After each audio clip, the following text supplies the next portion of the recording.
Prezados alunos e prezadas alunas, deixo aqui meu abraço a vocês. Nós vamos tratar nestes vídeos da ética geral. Conforme nós combinamos, a gente vai seguir como orientação este livro de Ben Dupré, 50 ideias de ética que você precisa conhecer. Então, nós fizemos uma seleção de pelo menos a metade destes temas e assim, na medida do possível, eu vou gravar os vídeos aulas para aqueles alunos que por acaso perderem a aula, poderem acessar o conteúdo e assim por diante. Então, nós temos alguns temas. Hoje eu queria gravar para vocês o tema certo e errado. É um tema propriamente da ética, perguntar sobre uma coisa, se ela é correta ou se ela é errada, se ela é boa ou se ela é má, é do âmbito da ética.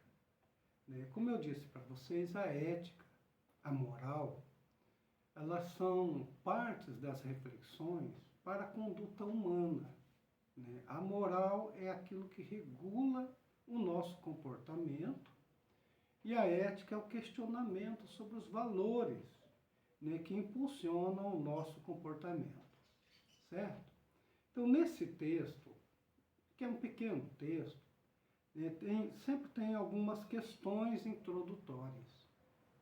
Por exemplo, ele vai falar aqui dos embriões humanos para pesquisa em laboratório, com a finalidade de salvar vidas. Veja, ele está propondo um problema que virou um debate muito sério no Brasil e no mundo, que foi parar no Congresso Nacional. As pessoas começaram, diante da possibilidade da genética, a congelar embriões já fecundados, e para um implante no útero, no futuro, ou então para uma barriga de aluguel. Essas são questões éticas que, são pontuais. A bioética e a genética, a biologia, trazem novidades pela ciência, e aí a gente pergunta, isto é certo? Isto é errado? Um embrião humano pode ser sacrificado no sentido de salvar uma vida? Eles podem ser usados em pesquisa porque um embrião humano, em tese, é uma vida humana. Aí que está em jogo a questão da sacralidade da vida. E a vida sempre é um fator individual, pertinente a cada indivíduo. Um embrião é um futuro indivíduo. Outro exemplo que ele dá aqui nas questões introdutórias é o fato de alguém lutar numa guerra justa, mas toda guerra tem morte de civis inocentes. Então, é justo, é correto você se engajar numa guerra? É a pergunta que ele diz. A outro ponto que ele coloca é a questão da riqueza de poucos no planeta e a fome de muitos também no planeta. São duas realidades que a gente nunca conseguiu vencer. A própria ONU tem um departamento dela que se chama FAO, que é para a alimentação das pessoas que passam fome. Da mesma forma, a gente ainda tem milhões de pessoas que não se alimentam direito, e algumas com riscos de vida.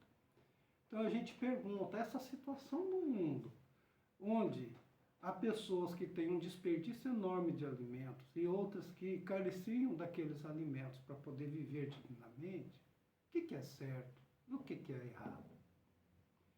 Uma questão que está muito pontual também nos dias de hoje é o consumo da carne animal. Tem, aqueles que são partidários da defesa do animal, do criar animais em cativeiros, evitar o sofrimento animal, Então são questões que estão na ordem do dia, né? E se pergunta, é certo sacrificar animais para o homem? O homem não teria outra fonte de alimento que dispensasse essa forma de sacrifício dos animais?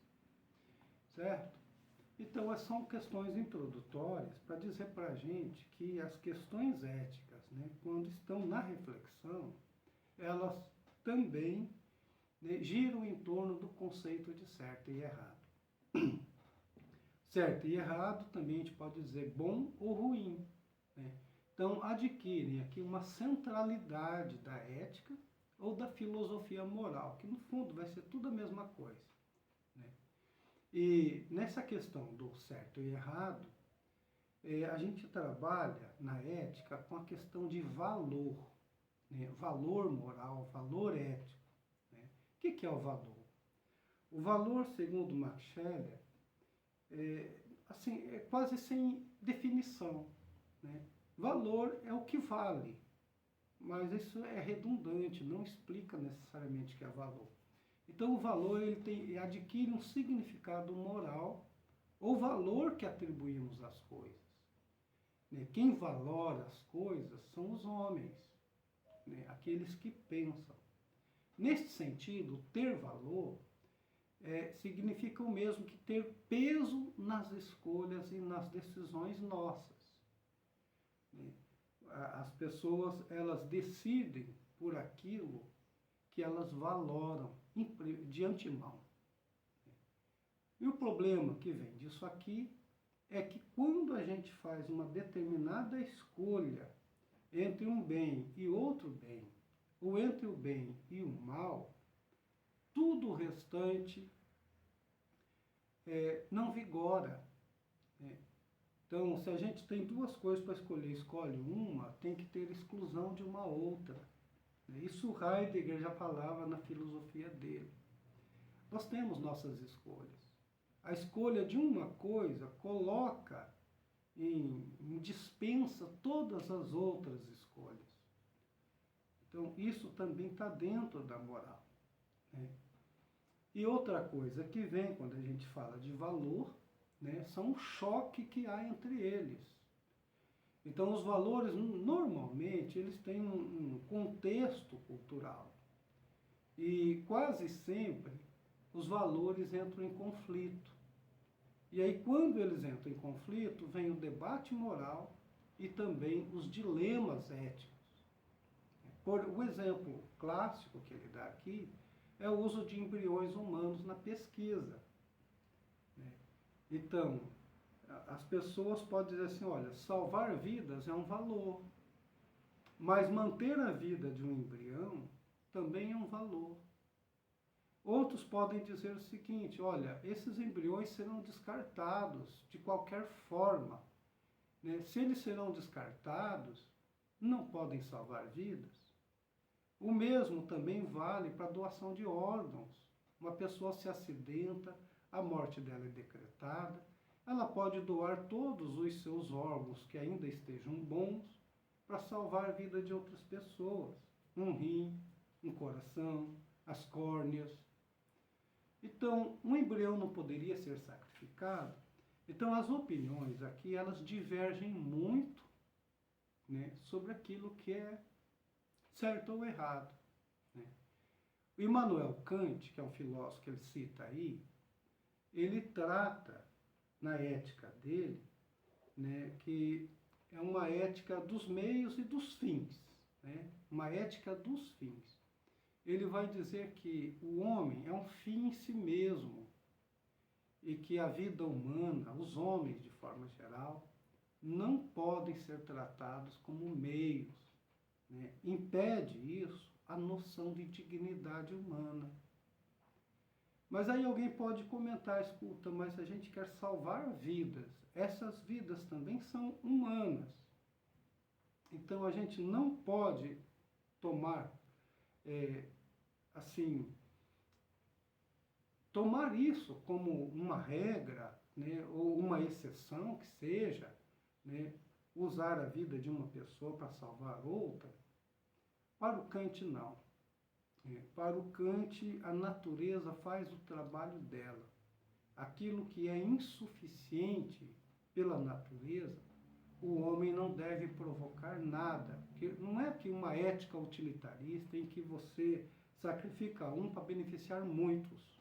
Por exemplo, uma pessoa que vai doar órgãos, o coração dela vai para alguém que precisa do coração, outro para um cego que talvez precise das córneas, para um outro lá com insuficiência renal que precisa de um rim. Então, uma vida pode salvar, no mínimo, umas 4 vidas. Mas o Kant não é assim. O Kant ele vai dizer, não, ser humano nenhum pode ser instrumento, meio, para qualquer outra coisa, porque senão isso vira regra, e aí daí a gente pode chegar a outros extremos, achar que o ser humano pode ser instrumentalizado à torta e à direita, a qualquer hora, por quaisquer motivos, certo? Agora, essas razões aqui, elas são duplamente convincentes. Quem buscar razão, no caso aqui dos embriões, terá sua razão. Por qual delas a gente deveria tomar partido? Qual que é a certa, qual que é a errada? Uma vez que, aparentemente, todas elas parecem certas. No caso dos embriões, por exemplo. Não são os valores em si, segundo Kant, mas são os fatos. Os fatos. Aqui uma coisa, se a gente vai ver mais para frente, que ela está no David Hume, nós temos assim, os fatos e os valores. Fato é aquilo que é pontual, que é objetivo. O valor é aquilo que nós atribuímos.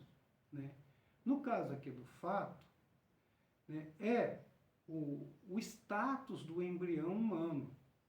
Ele é uma vida. Há uma promessa de vida nele. Então aí surge a questão, embriões são seres humanos ou seres humanos propriamente ditos? E aí, conforme é a opção nossa nessa conceituação, as nossas ações devem ser orientadas por aí, porque a gente já colocou nessa definição um valor. Então, os embriões são pessoas ou pessoas apenas em potência? Lembrar lá do Aristóteles, quando ele fala em ato e potência. A gente existe em ato e existe em potência. A existência em ato é o momento atual, presente, é o agora do ser, o que eu sou agora. Em potência é tudo aquilo que eu posso vir a ser. Então, o embrião, ele pode vir a ser um ser humano como todo ser humano, já crescido, já adulto, criança. Então, se existe essa promessa nele, eu não posso desconsiderar isso. Sacrificar um embrião é sacrificar todo um futuro que ele tem. A mesma questão vale para o aborto, a mesma questão também vale para a eutanásia e assim por diante. Então, as respostas determinam um nível de consideração que os embriões têm direito. Se eu achar que eles não são pessoas ainda, são só em potência, eu posso matá-los? Se eles são pessoas, eu posso matá-los? A regra nossa geral, no princípio de sacralidade da vida, é que ninguém pode tirar a vida de ninguém, atentar por nenhum motivo com a vida de ninguém. Então, esses são valores, Então, aí a gente podia dizer assim, mas olha, eu estou preocupado com as pessoas que serão salvas por estes embriões. Elas vão morrer. Optar por não usá-los em pesquisa como células-tronco significa que eu vou condenar essas pessoas. Eu não estaria também condenando pessoas tendo possibilidade de fazer alguma coisa? Então, vejam bem, são preocupações que, se cada um fizer uma opção, elas têm validade. Mas como é que fica o certo e o errado aí?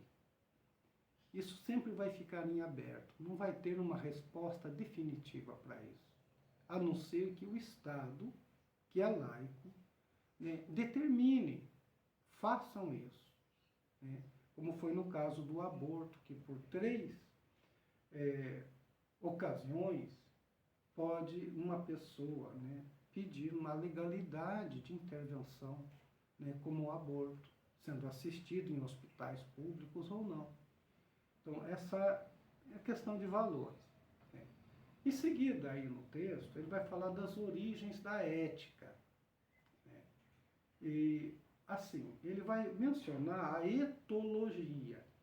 Etologia é uma parte da biologia que estuda o comportamento animal. Né?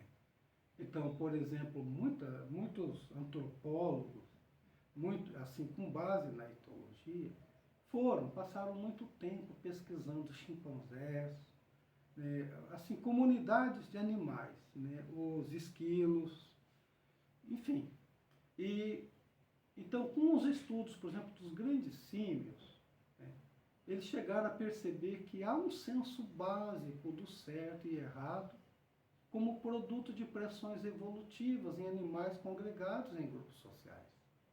Não é só nos homens. Né? Há um senso básico do que é certo e errado. Por que isso há, segundo eles? Primeiro, porque eles podem lucrar, né, benefícios com a reciprocidade e com a cooperação. Né? E aí, nesse caso, eles vão minimizando a sua trapaça. Né? É sabido que no reino animal, onde todo mundo pode ser vítima de todo mundo, uma espécie pode ser a preferência de almoço, por exemplo, de uma outra, ela tem que achar um jeito, essa espécie, de se camuflar. A camuflagem é uma trapaça. Né? Eu lembro uma vez de uma reportagem que entre um suricato e um passarinho. Né? O suricato saía para caçar escorpião, né? E tinha um passarinho que aprendeu a imitar o som de um tigre, um outro animal que era inimigo, que comia o suricato. Então, quando o suricato cavava ali e descobria o escorpião na areia, ele assoviava daquele jeito, o suricato fugia, ele ia lá e pegava o escorpião. Ou seja, é uma esperteza da natureza no sentido de roubo mesmo da comida do outro. Isso é feito de trapaça.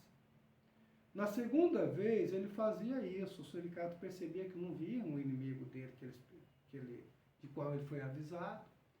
Na segunda vez o passarinho também cantava. E o suricato, na dúvida, né, vai que nem, fugia de novo, e ele lá comia de novo.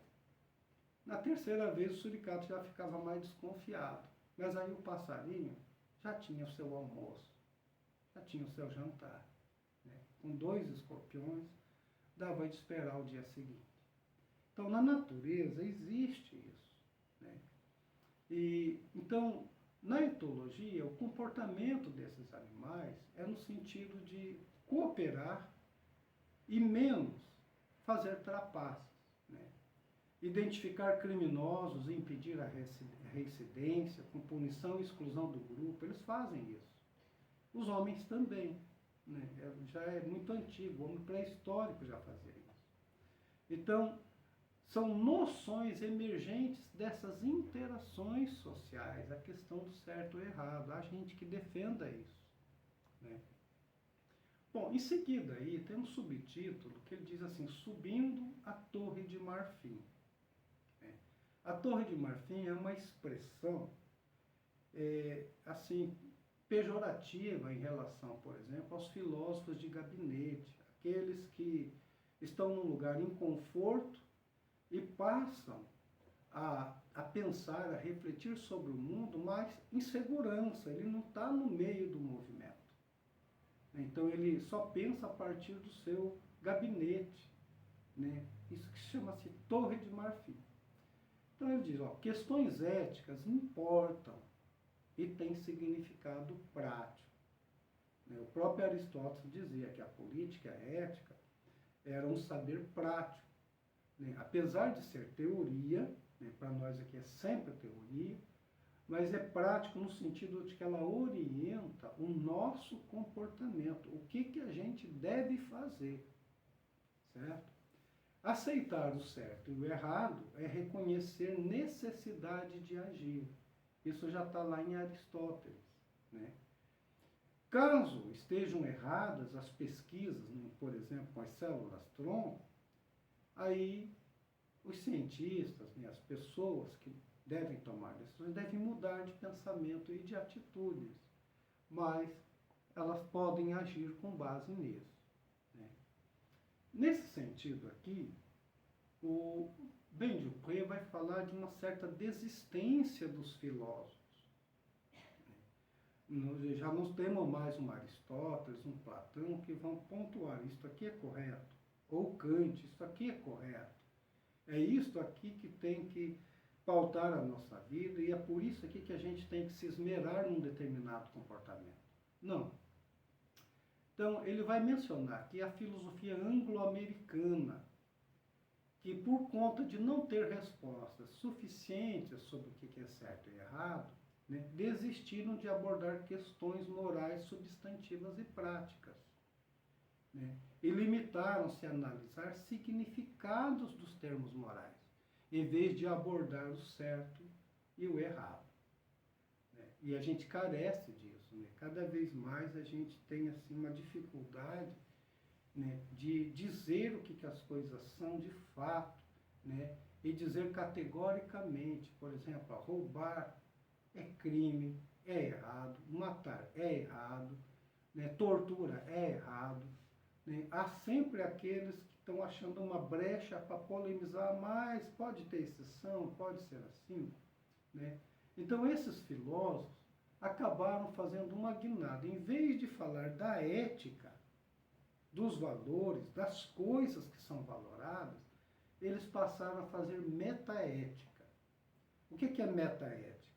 É a própria ética falando dela mesma, né? É como a gente fala metapoesia. É o poeta que escreve poesia falando do ato de poetizar, de fazer versos.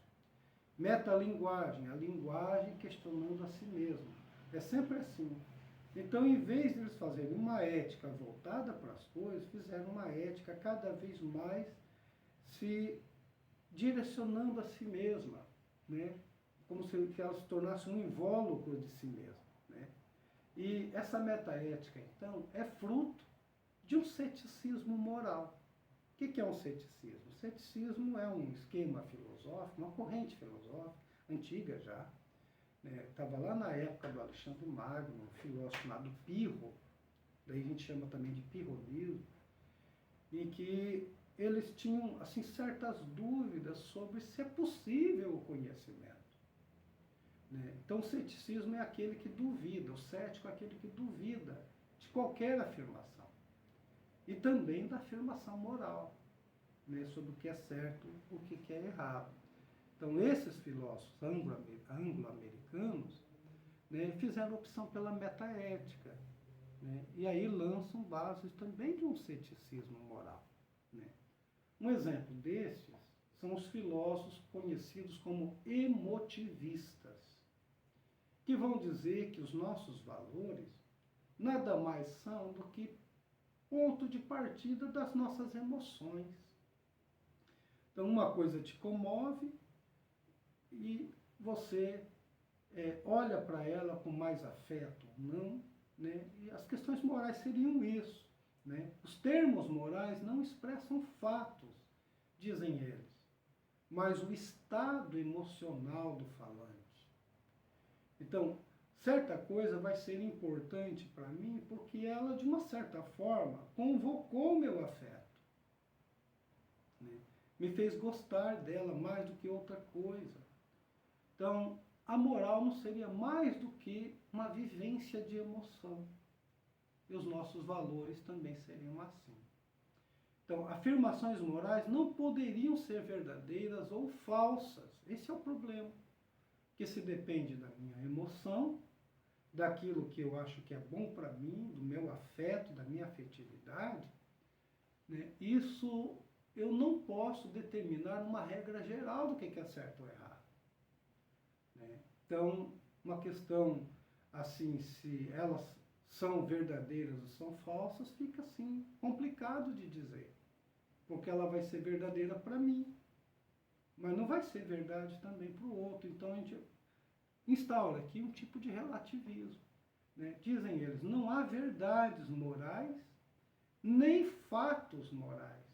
O que há é o indivíduo com sua emoção, olhando para uma coisa e empregando nela um valor conforme a sua emoção. Esses são os filósofos emotivistas, né? E aí, em seguida, ele pede para a gente, agora vamos voltar à realidade.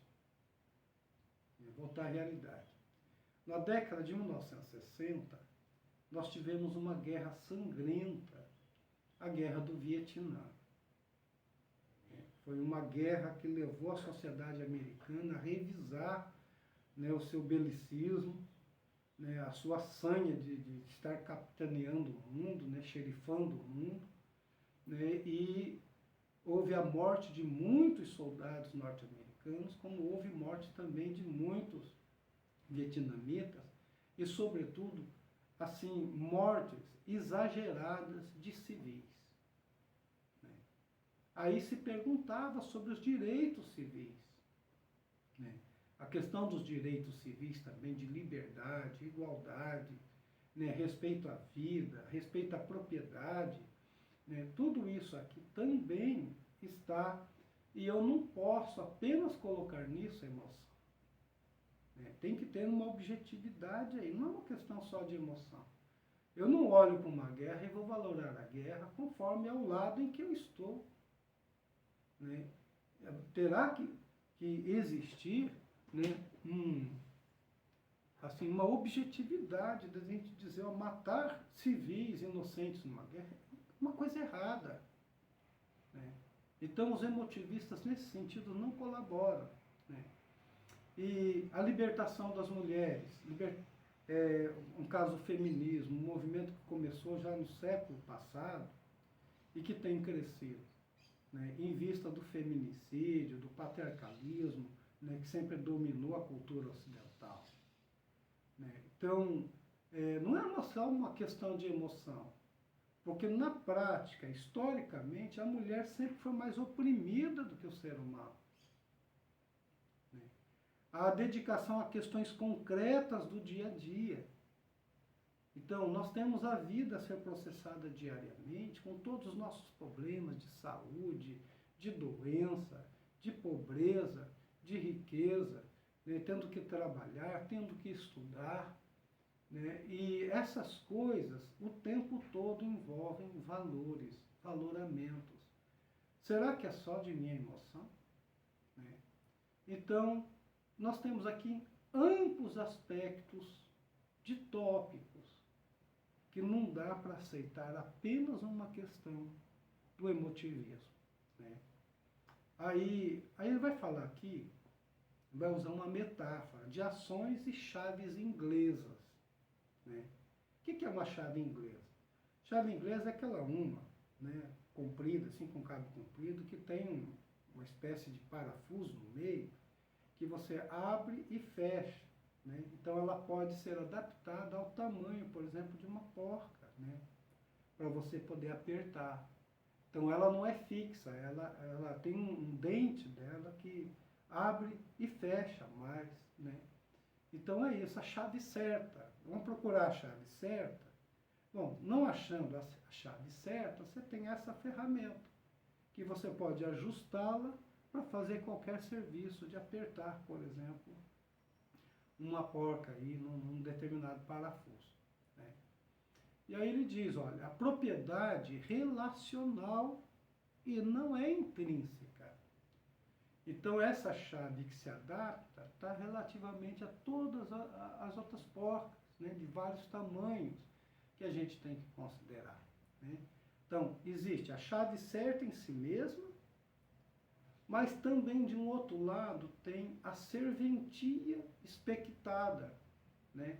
Tem a chave e tem aquilo que eu quero fazer com essa chave. Então, o que eu quero fazer com essa chave é a parte da minha emoção, né? Aí ele cita um exemplo, aí, um textinho, né? Digamos matar é intrinsecamente errado por si só? Ou precisamos considerar o contexto e o resultado de um ato de matar apenas, também, para decidir se é certo ou errado? Uma boa ação precisa de um mundo perverso para brilhar? O que ele está perguntando aqui? É que a procura de uma chave certa significa que tem algo que precisa ser consertado. E eu espero que algo tenha que ser consertado.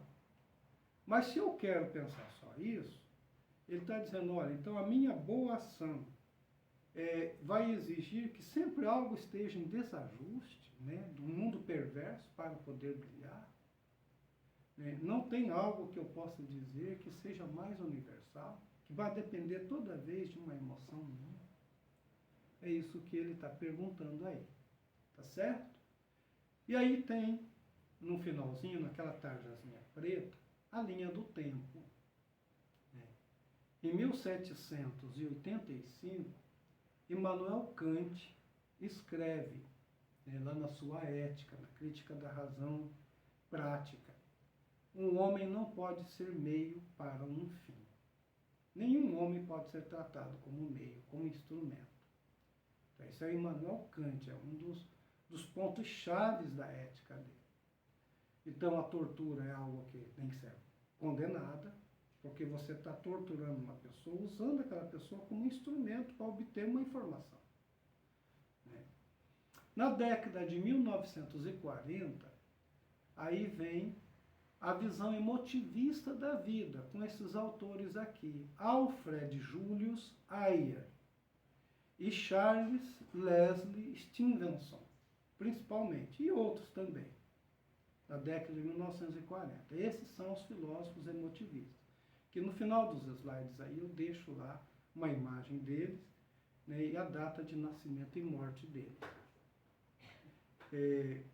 E na década de 1960, né, a ética se volta para questões práticas, questões aplicadas. Né? A ética torna-se o foco de consistente atenção filosófica. Aí a gente começa a falar de pragmatismo. Ou seja, uma coisa é você teorizar, outra coisa é a vida que precisa ser arranjada. Então vamos ser práticos? Vamos fazer o que tem de ser feito? Basicamente seria isso. Né? E no ano 2000, né, no governo Clinton, né, uma administração dele publica diretrizes sobre o financiamento federal de pesquisas com células-tronco embrionárias humanas.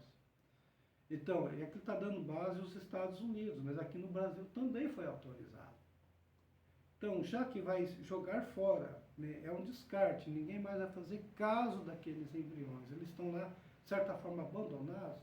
Então, ousemos fazer algo útil deles, né? E aí achar que essa utilidade, esse uso vai dar uma dignidade, né, aos próprios embriões. Mas aí já é uma decisão política. Se é certo ou se é errado, a questão fica ainda em aberto. Tá certo? Muito obrigado. Deem uma lida no texto, né? Pode acompanhar os slides depois.